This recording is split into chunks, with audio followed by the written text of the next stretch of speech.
मित्र हो, सर्वांना नमस्कार. गणित maths second construction of the triangle topic number 4 मध्ये तुम्हा सर्वांचं स्वागत. आपण 4.1, 4.2 आणि 4.3 4.1 मध्ये कसं साईड मोठी असल्यानंतर कसं करायचं, त्यानंतर 4.2 मध्ये लेस असताना पाठीमागं कधी जायचं आणि पेरिमीटरवर आधारित असे आपण 4.1, 4.2 आणि 4.3 असे एक्झरसाइज पूर्ण केलो. आता आपण त्याचे काही प्रॉब्लेम सेटमध्ये समजून घेऊया, म्हणजे की जेणेकरून तुम्हाला तो भाग चांगल्या रीतीने क्लिअर होईल. तो रिव्हिजनचा पण भाग होऊन जाईल. ओके बाळांनो, हां, प्रॉब्लेम सेटमध्ये जाऊया. आता 4.1 मध्ये किंवा यापूर्वीच शिकलेल्या एक्झाम्पलचं थोडंसं रिव्हिजन असतं. ते प्रॉब्लेम सेटमध्ये प्रश्न सोडवलं की आणखीन तुम्हाला त्याचा कॉन्फिडन्स वाढेल. तुम्हाला स्वतःला ह्याचा सराव करायचा आहे आणि मग आपण रिव्हिजनचा पण भाग होतो आणि मग तुम्हाला तो कॉन्फिडन्सली वाढत जाईल. तुम्हाला ते नीटपणे आकलन त्याचं होईल. क्वेश्चन नंबर 1 बघा कसा काढायचा आहे. कन्स्ट्रक्ट ट्रायंगल XYZ काढायचा आहे. XYZ ट्रायंगल काढायचा आहे. त्याच्यामध्ये XY आणि प्लस जी XZ नावाची ह्या दोन्ही बाजूंची जी बेरीज पाहिजे ना, ती सम पाहिजे 10.3. आणि मग आपल्याला YZ हा त्याचा YZ हा पाहिजे ना, हा पाहिजे बघा 4.9 cm हा पाहिजे. आणि त्याच्यानंतर अँगल XYZ हा पाहिजे तो 45चा पाहिजे. हा असं तो ट्रायंगल फॉर्म करायचा आहे. हा सगळा एक्झरसाइज शिकल्यानंतर प्री प्लॅनिंग आपलं असलं पाहिजे, की आपण म्हणजे त्याला आपण कच्ची आकृती म्हणतो. काय करायला पाहिजे. ओके, पहिल्यांदा ही साईड काढायला पाहिजे, तिचं नाव YZ. त्यानंतर Y अँगल काढला पाहिजे, अगदी बरोबर 45चा. हा बघा Y अँगल काढला पाहिजे. त्यानंतर पुढं काय करायला पाहिजे. ही जी काय दोन्हीची ॲडिशन आहे, आता आपण Xचा शोध घेणार आहोत. तो अँगल आहे X पासून Y हा आणि X पासून Z हा. आता हा XY जो आहे ना, तो मोठा पाहिजे बघा. XY आणि YZ हा जो आहे ना, XY आणि YZची बेरीज ही 10.3 आलं पाहिजे. मग 10.3चा एक चाप मारून घेऊया असा 10.3 आणि हे जॉईन करूया. ह्याला मी काहीतरी वेगळंच नाव देतो. आता काय होणार आहे बघा. हे आपण 10.3 cm हे आपण वाढवून घेणार असं, करेक्ट. मग हे आता याचा परपेंडिक्युलर बायसेक्टर काढतो मी. याच्या निम्म्यापेक्षा जास्त अंतर कंपासमध्ये घेऊया आणि या बाजूला आणि या बाजूला असे चाप मारूया कच्च्या फिगरमध्ये. हे बघा, हे असं होईल. हा परपेंडिक्युलर असेल, बायसेक्टर असेल आणि हा पॉईंट महत्त्वाचा होता. आणि हे जॉईन करायचं आणि इथं जे नाव घ्यायचं आहे ना, ते आपल्याला X नाव घ्यावं लागेल. हे बघा, हे. आणि कन्फर्मेशनसाठी आपल्याला हे असं बघायचं आहे. तुम्हाला असा त्याचा अर्थ कळायला पाहिजे किंवा ही जी सेंटेन्स आहे ना, ही अशी जमली पाहिजे. हे आपलं 10.3 होतं बघा. हे याच्यामधला हा भाग इथं गेला आणि हा तर आपण काढायचा आहे 4.9चा. हा परपेंडिक्युलर बायसेक्टरमुळे हे दोन सेंटेन्स सारखे असतात आणि त्यामुळे हे आपल्याला असं करायला पाहिजे. ह्याचं प्री प्लॅनिंग आपल्या ब्रेनमध्ये असायला पाहिजे, व्हायला पाहिजे. हे असं का. चला तर मग पहिला सेगमेंट काढतो आपण. कोणता काढतो सांगा बरं. YZ कितीचा काढूया. हा आता मी डायरेक्ट काढतो. कितीचा काढूया सांगा. 4.9चा. ओके. त्यानंतर आपण काय करूया सांगा. आता आपल्याला एक अँगल काढायचा आहे. आता त्यामुळं कोण मापकाचा यूज करायला पाहिजे आपल्याला. सेमी सर्कलचा या. ओके. मग सेमी सर्कलचा यूज करताना आपल्याला हे बघा Y अँगल हा आपल्याला 45चा काढायला पाहिजे.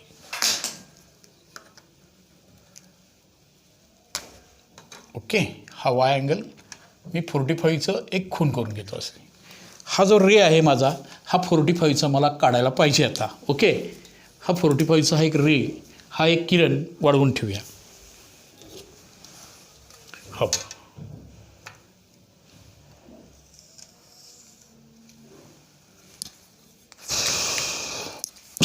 हा 45चा रे जरा अस्पष्ट आला आहे.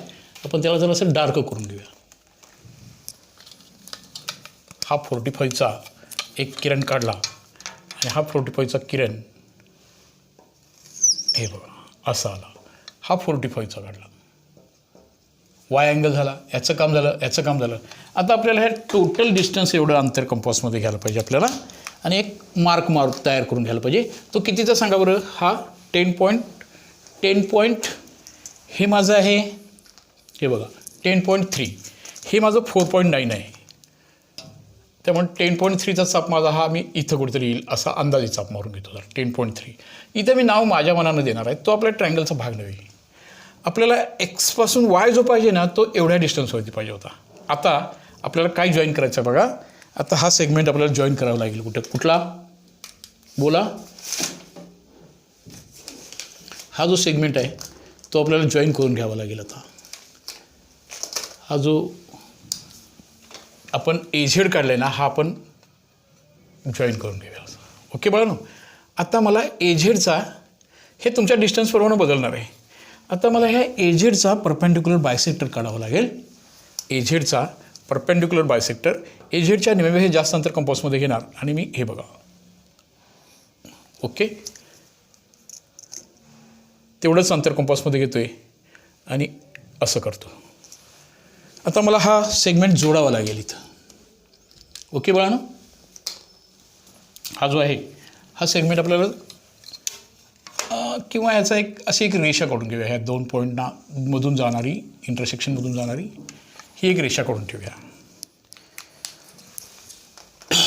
हे बघा ह्या 2 पॉईंट ऑफ इंटरसेक्शनमधून जाणारी एक रेषा आपण अशी काढून घेऊया. ओके. आणि इथं जो पॉईंट ऑफ इंटरसेक्शन आला हा पॉईंट म्हणजे आपला काय असणार आहे सांगा बरं. हा पॉईंट ऑफ इंटरसेक्शन म्हणजे आपला असणार आहे तो एक्स. ह्याला आपण एक्स नाव देणार आहोत. त्यांनी सांगितलेल्या सगळ्या कंडिशन झाल्या की नाही बघा. 45चा वाय कोण आहे हा 49चा आहे. हा आता मला हे जॉईन केल्यानंतर हा माझा रिक्वायर्ड ट्रायंगल झाला. हे बघा हा रिक्वायर्ड ट्रायंगल होता XY झेडमध्ये. पण सांगितलेल्या कंडिशन पजेस झाल्या का इथं बघूया. तर मग हा जो सेंटेन्स आहे हा जो सेगमेंट आहे तो 10.3चा आहे हा. ओके. हा टोटली तिथं मी असं हे बघा इथं बरोबर हे इथं येतं असं. आता हा या दोन्हीचं ॲडिशन ह्या दोन्हीचं ॲडिशन म्हणजे XY आणि YZचं जे ॲडिशन आहे ते 10.3 आलं. हा 4.9चा काढलाच आहे. हा अँगल 4.5चा काढला आहे. अशा रीतीनं हा आपल्याला रिक्वायर्ड ट्रायंगल झाला. हा आपण पहिला एक्झाम्पल म्हणजे 4.1मध्ये आपण हे शिकलो होतो. ओके. असं त्यातलं हे गणित आहे प्रॉब्लेम सेटमधलं. प्रॉब्लेम सेट छोटा पण आहे आणि सोपा पण आहे. प्रॉब्लेम सेट घेतल्यामुळं तुमचा कॉन्फिडन्स कमी एक्झरसाईज होते आणि त्याच्यात तुमचा कॉन्फिडन्स अधिक वाढायला तुम्हाला उपयोग होईल. म्हणून हा प्रॉब्लेम सेट लगेच सॉल्व करून घेऊया. तुम्ही हे प्रॉब्लेम पुन्हा सॉल्व करून बघणार आहात. ओके. 9वीच्या मुलांना 8वीचे हे सगळे तास ऑब्झर्व करा. 8वी गणित मैत्री चॅनलला सबस्क्राईब करायला विसरू नका. 8वीच्याही ग्रुपला तुम्ही जॉईन होऊ शकता. कारण लगातार सगळे टॉपिक्स काही पालकांच्या सूचना येत आहेत की पटपट 8वीचा पोर्शन पण लवकरात लवकर पूर्ण करून घ्या. पण आपण 8वीच्या मुलांना घेऊन चाललो आहे. 8वीमध्ये शिकणाऱ्या मुलांना पुढे घेऊन चाललो आहे. त्यामुळे एवढा पटपट नाही करता यायचं. पण ते पूर्ण करणार आहोत आपण. चिंता नसावी. ओके बाळांनो. ओके. यानंतर सेकंड सम कसा आहे बघा. ह्या 4 प्रॉब्लेम सेट 4मधलं ट्रायंगल ABC कन्स्ट्रक्ट करायचं आहे. कन्स्ट्रक्शन करायचं आहे. रचना करायची आहे. पेन्सिलच्या साह्यानं कोन वापर कंपॉस ह्या सगळ्या साहित्याचा वापर आपल्याला करावा लागेल. B60 आहे. C पण 70 आहे. हा C60 आहे. आणि ह्याची पेरीमीटर म्हणजे AB BC आणि AC ही पेरीमीटर आहे 11.2 हे आहे. असा हा आपल्याला आता लास्ट एक्झरसाईजमध्ये आपण हा सम सोडवला होता. असा तुम्हाला माहिती झाले. परत आणखीन एकदा मॅक्झिमम जॉमेट्री इथे यूज करावी लागते. एक भाग एक सेगमेंट एवढा मोठा काढायचा म्हणजे कितीचा 11 पॉईंट ह्याला PQ नाव देतो. आणि हा कितीचा काढायचा बाळून हा 11.2चा. ह्या ट्रायंगलशी संबंध नसणारा. पण आता मला B शोधायचा असेल. आता मला Bचा पहिल्यांदा जर शोध घ्यायचा असेल. B हा अँगल मला आणायचा आहे म्हणजे मला 70चा अँगल करायचा असेल तर P कोण ह्याच्या निम्मा करायला पाहिजे बघा. म्हणजे 35चा. म्हणजे हा मला अँगल 35चा काढायला पाहिजे. ओके बाळांनो. 35 होता. ओके. आणि हा अँगल 30चा काढला पाहिजे. हा अँगल 30चा काढला पाहिजे. मग इथं येणार तो अँगल काय नाव देणार आहे आपण P नाव देणार आहे. कच्ची फिगर काढवली आपण. त्याच्यानंतर आपण याचा परपेंडिक्युलर बायसेक्टर काढणार. याच्या अशा दोन्ही बाजूंना असं ह्याचा परपेंडिक्युलर बायसेक्टर काढणार. नेहमी हे जास्त अंतर घेणार असं घेणार आणि हे आपण जॉईन करणार. आणि ह्याला आपण देणार आहे QR. आता हा 35 हा 35 म्हणजे हा हे दोन्ही इक्वल डिस्टन्सवरती असणार. ह्या दोन्हीच्या बेरजेवढा असणार म्हणजे हा कितीचा येणार सांगा आता बाळांनो. हा किती येणार शुअरली हा 70चा येणार. हे 30 हे पण 30 असणार. हे पण दोन्ही सारखे असणार आहेत. हे पण सारखे असणार आहेत आणि म्हणून हा कोण 60चा होणार. आणि हे जे टोटल होतं टोटल लेंथ होती ती आपल्याला 11.2 हे सगळे इमर्ज होणार याच्यामध्ये. अशी आपल्याला ही कच्ची फिगर समजून घ्यावी लागेल आणि पक्की फिगर मग आता आपण काढूया. हां बोला पहिल्यांदा कोणता रेषाखंड काढूया. पक्की फिगर तुमच्या आपल्या ब्रेनमध्ये चालली पाहिजे हे असं होणार आहे निश्चितपणे. ओके आता कोणता सेगमेंट काढूया सांगा. हा 11.2चा काढूया. 11.2चा एक सेगमेंट काढूया. हे माझं 11.2 डिस्टन्स म्हणतो. तुम्ही समजून घ्याल तुम्ही करेक्ट काढा. 11.2चा हा एक सेगमेंट आहे. त्याचं नाव मी याच्यापेक्षा वेगळी नावं देणार आहे. ABC हा नव्हे. हे ABCमध्ये ही सगळी लोखंडाची तार आहे. हे ABCला अशा रीतीने कन्वर्ट करायचे आहे. ह्याची लांबी आपण 11.2 काढणार आहोत. हे सगळं 11.2चं काढणार आहोत. यानंतर मला आता तुम्हाला माहीत झालं हा कोण कितीचा काढायला पाहिजे. तो B कोण मला आणायचा आहे. नाही तर मग कितीचा कोण काढायला पाहिजे बघा. ह्याच्या निम्मा काढायला पाहिजे. हा 35 आपल्याला तो होणार आहे 70चा B अँगल पाहिजे. हा 70चा असण्यासाठी मला B कोण 70चा करण्यासाठी P कोण हा 35चा काढायला पाहिजे. 35ची एक खून करून घेतो आणि मी असा एक रे काढतो. हे बघा हा 35चा बाळांनो. हा 35चा तुम्ही 35चा काढा तिथं. त्यानंतर मला माझं लक्ष आहे हा 70चा अँगल येण्यासाठी ह्यालाही त्याच्या निम्मा काढायला पाहिजे. म्हणजे कितीचा काढला पाहिजे बघा 30चा काढला पाहिजे. ओके मला हा सेकंड रे जो आहे तो सेकंड रे मला हा 30चा अँगल करणारा एक किरण काढतोय आणि हे दोन्ही इंटरसेक्ट होतात. त्याला आपण आपला ट्रायंगल ABC आहे त्याच्यातला A हे नाव देतोय आपण. अजून B आणि C आपण ह्याच्यामधून शोधणार आहोत. बाजूला काढणार आहोत. ते कसं काढणार आहोत बघा. कसं काढायचं रे. B आणि शोध कसा घ्यायला पाहिजे. तो निश्चितपणे परपेंडिक्युलर बायसेक्टरचा यूज करूनच काढायला पाहिजे. अगदी बरोबर. त्याची कारणंही तुम्हाला जर माहीत झाली तर निश्चितपणे परपेंडिक्युलर बायसेक्टर कन्सेप्टचा यूज करून आपल्याला मला पहिल्यांदा याचं APचा काय करायचं आहे बघा बरं. परपेंडिक्युलर बायसेक्टर काढायचं आहे. निम्म्यापेक्षा जास्त अंतर कंपासमध्ये घेणार.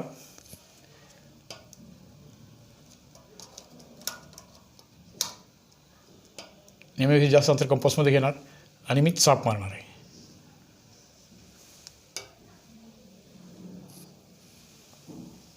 हे बघा हे होते परपेंडिक्युलर बायसेक्टर. कुणाचा परपेंडिक्युलर बायसेक्टर काढतोय बघा. तुम्हाला स्वतःला जोपर्यंत हे परपेंडिक्युलर बायसेक्टर कन्सेप्ट आणि याचं का करायचं आहे कळत नाही तोपर्यंत त्याचा आनंद नाही घेता येत बाळांनो. हे कोणी सांगताय म्हणून नको करायला. हे बघा इथं तुम्हाला ही गोष्ट कळायला पाहिजे. हा परपेंडिक्युलर बायसेक्टर म्हणजे हे दोन्ही सारखे असतात. परत हे पण दोन्ही सारखे असतात. हे बघा हे तुम्ही जॉईन केलं ना हा सेगमेंट आणि हा सेगमेंट सारखा असतो. परत हा सुद्धा दोन्ही सारखे असल्यामुळे समद्विभुज त्रिकोणाचे दोन बाजू सारखे असले की कोण पण सारखे असणार. हे पण करेक्ट झालं. आणि 35 आणि 35 हा बाह्य कोणाचे माप दोन आंतरकोणाच्या मापांच्या बेरजेवर असतो म्हणून हा आता होणार 70चा. हा 70चा होणार. हा तुम्हाला कळायला पाहिजे. तुम्ही हे असंच करायचं का इकडे लक्ष असायला पाहिजे. इथं आता हा 30चा कोण आहे ना मग मला ह्याचा परपेंडिक्युलर बायसेक्टर हा 60चा कोण देतो. परपेंडिक्युलर बायसेक्टरचं इम्पॉर्टन्स कळण्यासाठी त्याचं खरं मिनिंग लक्षात घ्या. बऱ्याच वेळेला आपण हे सोडवलं आहे. पहिल्यापासून जर तास बघत असाल तर ते तुम्हाला अधिक चांगल्या रीतीने कळेल. बघा ओके ओके आता हे जॉईन करून टाकूया. हे पण असं एक सेगमेंट काढूया आणि त्याला पण जॉईन करून टाकूया. हे बघा मी हे जॉईन करतो. ओके हा परपेंडिक्युलर आहे. दोन्ही इक्वल आहेत. परत हे दोन सेगमेंटसुद्धा हे सारखे असणार. इथं काय नाव देणार आपण आता B आणि इथं नाव देणार आहे C. हे 30चं हे पण दोन्ही सारखं असणार आहे. हे बघा हे दोन्ही सारखं असणार आहे त्यामुळे हे 30 आणि 30 बाह्य कोणाचे माप हा होणार आहे 60 अंशाचा. हे कळण्यासाठी त्याचा खरा आनंद घेण्यासाठी तुम्हाला हा जो टोटली 2चा हा जो सेगमेंट आहे ह्याचं कन्व्हर्जन हेच भाग आपल्याला असा डिवाइड होत असतो हे कळायला पाहिजे. म्हणजे इथून इकडं जायचं आहे, इथून इकडं जायचं आहे. बघा हे आणि हे सारखं आहे, परत हे आणि हे सारखं आहे. म्हणजे हे P B is equal to A B and C Q is equal to A C. त्यामुळं ह्या तिन्हीची बेरीज P B plus B C plus C Q is equal to 11.2 म्हणजे A B plus B C plus A C is also 11.2. 70चा कोण हा आपोआपच येणार आहे. बाय द बऱ्याच गोष्टी अशा जॉमेट्रीमध्ये घडल्या आणि इंडियन जॉमेट्रीकडनं इंडियन बेसिक इंजिनिअरनी याचा वापर करून बरंच मोठं कन्स्ट्रक्शन यापूर्वी प्रत्यक्षात केले. म्हणजे त्यांना त्याचं नॉलेज होतं की हा अँगल बायसेक्टर किंवा बरेचसेच कर्व पोर्शन विटांच्यामध्ये आपण जेव्हा बांधतो करतो तेव्हा त्या अँगलचा महत्त्वाचा भाग होता. अशा रीतीनं हे सेकंड एक्झाम्पल याचं पूर्ण करून घ्यायचं आहे. ओके, थर्ड एक्झाम्पलमध्ये जाऊया. थर्ड एक्झाम्पल ह्या प्रॉब्लेम सेटमधलं हे टॉपिक संपतं आज इथं कन्स्ट्रक्शन. परत सर्व मित्रांना 9वीचे 8वीचे सर्व लेक्चर बघत आहात, रिस्पॉन्स देत आहात, त्याबद्दल आपण गणित मैत्री परिवारातर्फे तुम्हा सर्वांचं सर स्वागत. परत मित्रांना शेअर करा, अजून आपला गणित मैत्री वाढला पाहिजे, सर्वच मुलांना त्याचा आनंद घेता आला पाहिजे. सर्व शिक्षक आपण सर्वजण आहोत तुमच्या बरोबरीनं. हां, प्रॉब्लेम नंबर 3. प्रॉब्लेम नंबर 3 कसा आहे बघा. Perimeter of a triangle. वेगळ्या पद्धतीने हे प्रॉब्लेम सॉल्व करता येतं, पण आपण रेग्युलर मेथडनं जाऊया. हां, perimeter of a triangle. Perimeter of a triangle is 14.4 and the ratio of the sides is 2:3:4. बघा, कन्स्ट्रक्ट ट्रायंगल.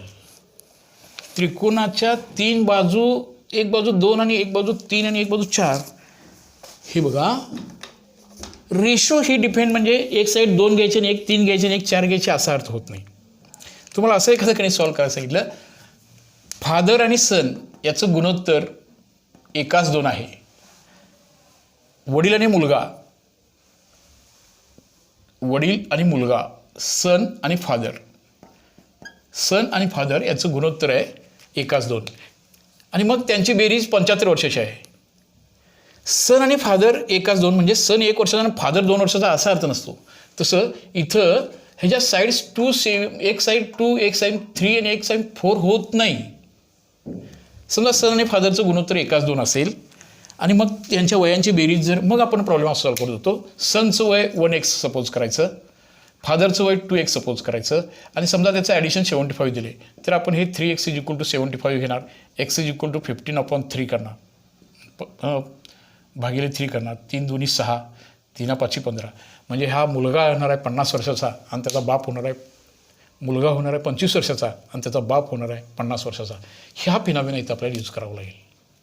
इथं साईड्स जे आहेत ना, हे आपल्याला थोडंसं कच्चं काम आपल्याला करून घ्यावं लागेल. म्हणून हा भाग प्रॉब्लेम सेटमध्ये दिला आहे. थोडासा एक्स्ट्रा ऑर्डिनरी प्रश्न दिसतोय. एक्स्ट्रा ऑर्डिनरी पण एवढं पण म्हणता येणार नाही, पण आहे थोडासा एक्स्ट्रा विचार करायला लागण्यासारखं. म्हणजे their sides is, first side is 2x, second is 3x and fourth is 4x. By given condition perimeter addition of all the sides. ह्या दिलेल्या ह्या तिन्हींची बेरीज म्हणजे परिमिती नाही का, ह्याला आपण परिमिती म्हणतो. ह्या तिन्हींची जी बेरीज आहे त्याला आपण पेरिमीटर म्हणतो किंवा परिमिती म्हणतो. आणि मग आपल्याला ह्याचा यूज करायचा आहे इथं. हे बघा, ह्या तिन्हींची बेरीज किती एक झाली सांगा, 9x झाले. बघा 9x बरोबर परिमिती किती आहे बघा बरं इथं, 14.4. x बरोबर 14.4 भागिले 9. ह्याचं थोडंसं भाग घालूया बघा आता. हां, भाग कसा घालणार सांगा. 9 1 9, 9 1 9, 5 उरले, पण दशांशामध्ये आलं, दशांश देऊया. 5 9 सक्क 54. एक्सची किंमत किती आली बघा बरं, 1.6 आली. इथं एक्सची किंमत 25 वर्षे आली, म्हणून मुलाचे वय 1x होतं, म्हणजे 1 गुणिले 25 करायचं, म्हणजे मुलगा झाला 25 वर्षाचा. आणि फादर 2x होता, ते 2 गुणिले 25 करायचं आणि तो 50 वर्ष होईल. तसं इथं एक साईड आहे, इथं जी एक साईड आहे ती 1x आहे. एक्सची किंमत आली 1.6. आता first side, there for the sides of the triangles are. First side किती आहे बघा बरं, पहिली बाजू मानायची आहे ती 2x आहे, म्हणजे 2 × 1. 6 16 दुनी 32 एवढं सेंटीमीटरची एक बाजू घ्यायला पाहिजे. बरोबर बघा नो. सेकंड साईड बघा. सेकंड साईड कशी घ्यायला पाहिजे आता 3x म्हणजे 3 × 1.6 16 48 एवढं होणार. सेकंड साईड होणार. थर्ड साईड बघा बाळांनो. थर्ड साईड त्या ट्रँगलची ती ट्रँगलची थर्ड साईड घ्यायची आहे ती 4x घ्यायची आहे. 2xच्या डबल तुम्ही घेऊ शकता. 4 × 1.6 दॅट्स इक्वल टू 16 चौक 64 असं होणार. परत एकदा लक्षात घ्या. आपल्याला ट्रँगलचा रेशो दिला होता. त्या रेशो म्हणजे 1x रेशो त्याचं कॉमन मल्टिपल x समजलं तर एक बाजू 2x होणार, दुसरी बाजू 3x होणार आणि तिसरी बाजू 4x होणार. पहिली बाजू एक्सच्या मल्टिपलमध्ये आहे, रेशोमध्ये आहे. X is a common multiple for this. म्हणजे पहिली बाजू 2x म्हणूया. दुसरी बाजू किती म्हणली सांगा आपण. ही बघा पहिली बाजू 2x 3x आणि 4x ह्या सगळ्यांच्या बेरजेला तिन्ही बाजूंच्या बेरजेला परिमिती म्हणतात. ह्याची बेरीज झाली 9x. परिमिती दिल्या त्यांनी 14.4 हे आपल्या मनात नाही घेतला पण मग 9 भागिले झालं. x किंमत 16 आली. मग त्या त्रिकोणाच्या बाजू झाल्या. पहिली बाजू 2x होती. 2 × 1.6 16 32 2.16 असतं तर ते 32 आलं असतं. 1.6 आहे त्यामुळे 3.2 होणार. 16 × 48 4.8 16 चौक 64 असं आपल्याला ह्या ट्रँगलच्या 3 साईड मिळाल्यानंतर आता आपलं हे राहिलं जे काम हे अगदी म्हणजे 6वी 7वीमधलं काम राहिलं. काय करायचं आहे सांगा. आता आपल्याला हा ट्रँगल काढायचा आहे. हे बघा ही परिमितीवरून आपण x ची किंमत काढली. एक्सवरून त्या साईड्स काढल्या आणि ह्या साईड्सवरून आपल्याला ट्रँगल फॉर्म करायचा आहे. आता याचे पेरिमीटर ह्या 3 साईड्स आहेत ना. आता ट्रँगल काढूया बघा. हां आता हे 5वी 6वीचं काम राहिलं बघा ट्रँगल काढणे. ट्रँगल काढत असताना कसं काढतो तो आपण. हां पहिल्यांदा काय करायचं आहे सांगा. याचं ट्रँगल काढायचं आहे. कसं काढणार आपण सांगा आपण. हां पहिला सेगमेंट जरा मोठा सेगमेंट पहिल्यांदा काढूया. ठीक आहे. हा एक सेगमेंट आहे ना समजा मी त्याला काहीतरी नाव देतो BC असं नाव देतो. हा सेगमेंट काढूया. कितीचा काढूया 6.4चा काढूया. ओके बाळांनो. 6.4 नंतर आपल्याला काय करायचं आहे बघा. आता कंपॉसमध्ये 6.4 डिस्टन्स घेतलं. आता मी घेणार आहे 4.8 डिस्टन्स घेणार आहे आणि एक चाप मारणार असं. त्यानंतर डिस्टन्स घेणार आहे. अजून एक साईड पाहिजे ती 3.2ची पाहिजे. 3.2 एवढा डिस्टन्स घेतो आणि हे मी चाप मारतो आणि ह्याला मी नाव A असं देतो. त्याने ट्रँगलचं नाव दिलं नाही आपण देऊन टाकूया त्याला. हे बघा हा जो चाप मारला होता हा कितीचा मारला होता सांगा बरं. हा मारला होता 4.8चा. हा चाप मारला तो 3.2चा. ट्रँगल काढणं इझी होतं पण त्या साईडच्या रेशोवरनं कॉमन मल्टिपल x समजायचं. त्याची समानपट x मानू. एक बाजू 2x एक बाजू 3x आणि एक बाजू 4x. सन आणि फादरचं गुणोत्तर एकाच 2 वर्षे असू शकतं. ह्याचा अर्थ असा नव्हे मुलाचं वय 1 वर्ष आणि त्याच्या बाचं वय 2 वर्षे असं होत नाही. होय ना. पण रेशोमध्ये ते शक्य आहे. मुलगा 25 वर्षाचा आणि त्याचा 50 वर्ष असलं तरी हा रेशो राईट येतो. तसं इथं म्हणजे हे गणित सोडत असताना कॉमन मल्टिपल x घ्यायला पाहिजे. इथंही कॉमन मल्टिपल x घ्यायला पाहिजे आणि आपल्याला इझी हे प्रॉब्लेम सॉल्व्ह करायला पाहिजे. ओके तुम्हाला हा तिसरा प्रश्नही समजला असेल. परत एकदा बघा तुम्ही आणि याच्यापेक्षा वेगळी मेथड ही न सोडवता आलं असतं पण हे तुम्हाला सोपं आहे. हे तुम्हाला होऊन जाईल. आता आणखीन एक प्रॉब्लेम आहे तोही सॉल्व्ह करूया आपण. बेरजेचं वजाबाकीचं पण प्रॉब्लेम सॉल्व्ह केलं बघा. बेरजेचं तर केलंच होतं मैत्रीचं पण. ओके बाळांनो पुन्हा एकदा तुम्हा सर्वांना रिक्वेस्ट आहे 8वीचे तास पण बघा. 8वीच्या गणित मैत्री चॅनलला सबस्क्राईब करा. 9वीच्याही गणित मैत्री चॅनलला सबस्क्राईब करा. मित्रांना सांगा. ओके तुम्ही तास ऑब्झर्व करत आहात शिकत आहात. त्याला एकमेव की आपण कॉन्टॅक्ट संपर्कमध्ये येण्यासाठी दररोजचे लेक्चर्स तुम्हाला मिळण्यासाठी तुम्ही आपलं चॅनलला सबस्क्राईब ज्यांनी केलं नाही त्यांनी करून घ्या. हां 4th समयाचा असा बघा. कन्स्ट्रक्ट ट्रँगल PQR काढा. PQ मायनस PR हे 2.4 आहे म्हणजे PQ मोठा आहे आणि QR आहे तो बघा 6.4चा आहे आणि अँगल Q म्हणजे PQR हा जो अँगल आहे तो आहे 55. हां एक गोष्ट लक्षात घेऊया. सहज सोडवण्याचा प्रयत्न करूया. एकदा पाठीमागं कधी जायचं आणि पुढं कधी यायचं हा एक भाग ह्या गणितातला जरासा शिकण्यासारखा होता. हां मी डायरेक्ट तुम्हाला कच्च्या फिगर्स भरपूर झालेत, आपण डायरेक्ट ही जी पक्की फिगर काढूया. बोला पहिल्यांदा कोणता सेगमेंट काढायला पाहिजे? अगदी बरोबर, पहिल्यांदा काढायला पाहिजे QR. QR कितीचा काढला पाहिजे? QR काढायला पाहिजे. कितीचा काढायला पाहिजे सांगा? हां, QR हा कितीचा काढूया? 6.4चा QR. नंतर लगेच ताबडतोब PQR. हे बघा, म्हणजे क्यू कोण दिला बघा? 55, नॉट 65, 55. हां, आता मी हा एक रे काढून ठेवतो इथं. हा एक रे आहे, तो मी असा काढून ठेवतो. 55 अंशाचा एक कोन काढतोय. हा किरण मी काढला असा. ह्याच्यामध्ये कुठेतरी आपला पी बिंदू आहे, पण PQ वजा PR केल्यावर 2.4 येते. म्हणजे PQ हे PRमध्ये 2. ही फिगर जी आहे ना, हे PQ मोठा आहे. PQ मोठा आहे ना, म्हणजे हा जो कोन वरचा पासून पी बिंदू आहे ना, तो कितीने मोठा पाहिजे बघा बरं. हे बघा, हे आहे 55चा. कितीने मोठा पाहिजे? PR तर मला आणायचा आहे तिथं. कितीने मोठा पाहिजे सांगा? PR पेक्षा PQ हा सेगमेंट 2.4 मोठा पाहिजे. तर आपल्याला याला 2.4 पुढं न्यावं लागेल. 2.4 हे बघा, हे माझं 6.4 होतं. 2.4 हे डिस्टन्सनं मला ह्याला पुढं न्यावं लागेल. इथं काहीतरी मी वेगळं काहीतरी नाव देतो बघा. हे मी 2.4 ह्याला मी पुढं नेलं आणि मग हा सेगमेंट जॉईन करून टाकूया. हा 2.4चा डिफरन्स ठेवणारा, म्हणजे PQ हा मोठा आला पाहिजे. परत हे आता तुमच्या लक्षात आलं आहे, आपण भरपूर प्रॉब्लेम असे सॉल्व्ह केलो आहे की तिथं मला SRचा अँगल बायसेक्टर काढला पाहिजे. SRचा angle bisector, sorry perpendicular bisector काढला पाहिजे. SRचा परपेंडिक्युलर बायसेक्टर नेहमीपेक्षा जास्त अंतर घेणार. Perpendicular bisector, okay. हे बघा, आणि हा परपेंडिक्युलर बायसेक्टर, हा SRचा परपेंडिक्युलर बायसेक्टर हा काढला पाहिजे. आणि हे दोन्ही कुठेतरी छेदणार आहेत असे जाऊन. आता मला ही अंदाज नसल्यामुळं ते पुढचं छेदा राहिलं. तुमचं असं होऊ शकतं बघा. हा परपेंडिक्युलर बायसेक्टर काढला SRचा, आणि हा जो भाग आहे ना, हाचा वाढवायचा, आणि मग आपल्याला ह्यालाही पुढं न्यावं लागेल. असं हे बघा, असं वाढवावं लागेल, आणि मग हे दोन्हीचा छेदनबिंदू मिळेल. आणि इथं मी आता पी नाव देणार आहे.